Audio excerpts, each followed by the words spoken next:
ओम नमः शिवाय। शिव भक्तों, आप सभी का स्वागत है श्री शिव महापुराण की इस पावन यात्रा में, जहां हम पढ़ रहे हैं रुद्र संहिता का तृतीय खंड।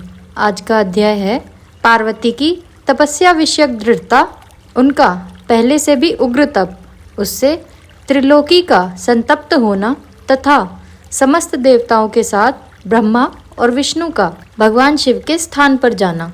ब्रह्मा जी कहते हैं, मुनीश्वर, शिव की प्राप्ति के लिए इस प्रकार तपस्या करती हुई पार्वती के बहुत वर्ष बीत गए तो भी भगवान शंकर प्रकट नहीं हुए। तब हिमाचल, मेना, मेरु और मंद्राचल आदि ने आकर पार्वती को समझाया और शिव की प्राप्ति को अत्यंत दुष्कर बताकर उनसे यह अनुरोध किया कि तुम तपस्या छोड़कर घर को लौट चलो। तब उन सब की बात सुनकर पार्वती ने कहा, पिताजी, माताजी तथा मेरे सभी बांधव, मैंने पहले जो बात कही थी उसे क्या आप लोगों ने भुला दिया? इस समय भी जो मेरी प्रतिज्ञा है वो आप लोग सुन लें। जिन्होंने रोष से कामदेव को जलाकर भस्म कर दिया है, वे महादेव जी यद्यपि विरक्त हैं तो भी मैं अपनी तपस्या से उन भक्तवत्सल भगवान शंकर को अवश्य संतुष्ट करूंगी। अब आप सब लोग प्रसन्नता पूर्वक अपने अपने घर को जाएं। महादेव जी संतुष्ट होंगे ही, इसमें अन्यथा विचार की आवश्यकता नहीं है। जिन्होंने कामदेव को जलाया है, जिन्होंने इस पर्वत के वन को भी जलाकर भस्म कर दिया है, उन भगवान शंकर को मैं केवल तपस्या से यहीं बुलाऊंगी। महाभागगण, आप यह जान लें कि महान तपोबल से ही भगवान सदाशिव की सेवा सुलभ हो सकती है। यह मैं आप सब लोगों से सत्य कहती हूँ, सत्य कहती हूँ। सुमधुर भाषण करने वाली पर्वतराज कुमारी शिवा, माता मेनका, भाई मैनाक, पिता हिमालय और मंत्राचल आदि से उपयुक्त बात कहकर शीघ्र ही चुप हो गईं। शिवा के ऐसा कहने पर वे चतुर चालाक पर्वत, गिरिराज सुमेरु आदि गिरिजा की बारंबार प्रशंसा करते हुए अत्यंत विस्मित हो जैसे आए थे वैसे ही लौट गए। उन सबके चले आने पर सखियों से घिरी हुई पार्वती मन में यथार्थ निश्चय करके पहले से भी अधिक उग्र तपस्या करने लगी। मुनिश्रेष्ठ, देवताओं, असुरों, मनुष्यों और चराचर प्राणियों सहित समस्त त्रिलोकी उस महती तपस्या से समतत्व हो उठी। उस समय समस्त देवता, असुर, यक्ष, किन्नर, चारण, सिद्ध, साध्य, मुनि, विद्याधर, बड़े बड़े नाग, प्रजापति, गुह्यक तथा अन्य सब लोग महान से महान कष्ट में पड़ गए, परंतु इसका कोई कारण उनकी समझ में नहीं आया। तब इंद्र आदि सब देवता मिलकर गुरु बृहस्पति से सलाह ले बड़ी विह्वलता के साथ सुमेरु पर्वत पर मुझ विधाता की शरण में आए। उस समय उनके सारे अंग संतप्त हो रहे थे। वहां आ मुझे प्रणाम कर उन सभी व्याकुल और कांतिहीन देवताओं ने मेरी स्तुति करके एक ही साथ मुझसे पूछा, प्रभु, जगत के संतप्त होने का क्या कारण है? उनका यह प्रश्न सुनकर मन ही मन शिव का स्मरण करके विचार पूर्वक मैंने सब कुछ जान लिया।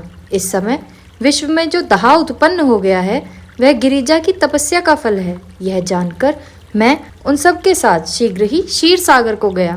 वहां जाने का उद्देश्य था भगवान विष्णु से सब कुछ बताना। वहां पहुंचकर देखा भगवान श्री हरि सुखद आसन पर विराजमान है।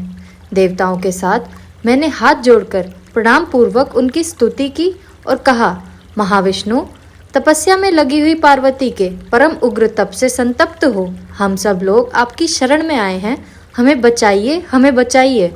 हम सब देवताओं की यह बात सुनकर शेष शैया पर बैठे हुए भगवान लक्ष्मीपति हमसे बोले, देवताओं, मैंने आज पार्वती जी की तपस्या का सारा कारण जान लिया है, अतः तुम लोगों के साथ अब परमेश्वर शिव के समीप चलता हूँ। हम सब लोग मिलकर यह प्रार्थना करेंगे कि वे गिरिजा को ब्याहकर अपने यहाँ ले आएं। अमरो, इस समय समस्त संसार के कल्याण के लिए भगवान से शिवा के पाणी ग्रहण के लिए अनुरोध करना है। देवादिदेव पिनाकधारी भगवान शिव शिवा को वर देने के लिए जैसे भी वहां आश्रम पर जाएं, इस समय हमें वैसा ही प्रयत्न करना चाहिए।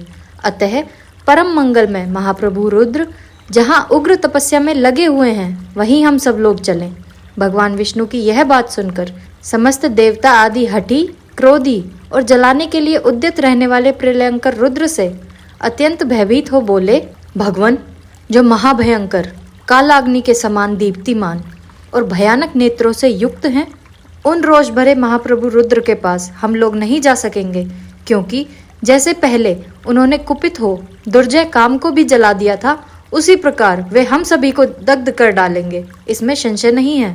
मुने, इंद्र आदि देवताओं की यह बात सुनकर लक्ष्मीपति उन सबको सांत्वना देते हुए बोले, हे देवताओं, तुम सब लोग प्रेम और आदर के साथ मेरी बात सुनो। भगवान शिव देवताओं के स्वामी तथा उनके भय का नाश करने वाले हैं। वे तुम्हें दग्ध नहीं करेंगे। तुम सब लोग बड़े चतुर हो, अतः तुम्हें शंभु को कल्याणकारी मानकर हमारे साथ सबके उत्तम प्रभु उन महादेव जी की शरण में चलना चाहिए। भगवान शिव पुराण पुरुष, सर्वेश्वर, वर्णीय, परात्पर, तपस्वी एवं परमात्म स्वरूप हैं, अतः हमें उनकी शरण में अवश्य चलना चाहिए। प्रभावशाली विष्णु के ऐसा कहने पर सब देवता उनके साथ पिनाकपाणी शिव का दर्शन करने के लिए गए। मार्ग में पार्वती का आश्रम पहले पड़ता था, अतः उन गिरिराज नंदिनी की तपस्या देखने के लिए विष्णु आदि सब देवता कौतूहल पूर्वक उनके आश्रम पर गए। पार्वती के श्रेष्ठ तप को देखकर सब देवता उनके उत्तम तेज से व्याप्त हो गए। उन्होंने तपस्या में लगी हुई उन तेजोमयी जगदम्बा को नमस्कार किया और साक्षात सिद्धि स्वरूपा शिवा देवी के तप की भूरी भूरी प्रशंसा करते हुए वे सब देवता उस स्थान पर गए जहाँ भगवान वृषभध्वज विराजमान थे। मुने, वहाँ पहुंचकर सब देवताओं ने पहले तुम्हें उनके पास भेजा। स्वयं वे मदन दहनकारी हर से दूर ही खड़े रहे। वे वहीं से यह देखते रहे कि भगवान शिव कुपित हैं या प्रसन्न। नारद, तुम तो सदा निर्भय रहने वाले और विशेषतः शिव के भक्त हो, अतः तुमने भगवान शिव के स्थान पर जाकर उन्हें सर्वथा प्रसन्न देखा। फिर वहां से लौटकर तुम श्री विष्णु आदि सब देवताओं को भगवान शिव के स्थान पर ले गए। वहां पहुंचकर विष्णु आदि समस्त देवताओं ने देखा भक्तवत्सल भगवान शिव सुखपूर्वक प्रसन्न मुद्रा में बैठे हैं। अपने गणों से घिरे हुए शंभु तपस्वी का रूप धारण किए योग पट्ट पर आसीन थे।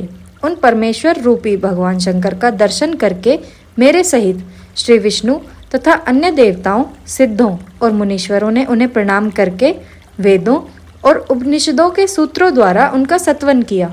हमारा यह अध्याय यहीं समाप्त होता है। कल हम पढ़ेंगे देवताओं द्वारा भगवान शिव से पार्वती के साथ विवाह करने के लिए अनुरोध। आपको यह वीडियो कैसा लगा हमें कमेंट सेक्शन में ज़रूर बताएं। वीडियो को लाइक और चैनल को सब्सक्राइब करना ना भूलें, इससे हमें इस ज्ञान को दूसरों तक पहुंचाने में मदद मिलती है। हर हर महादेव।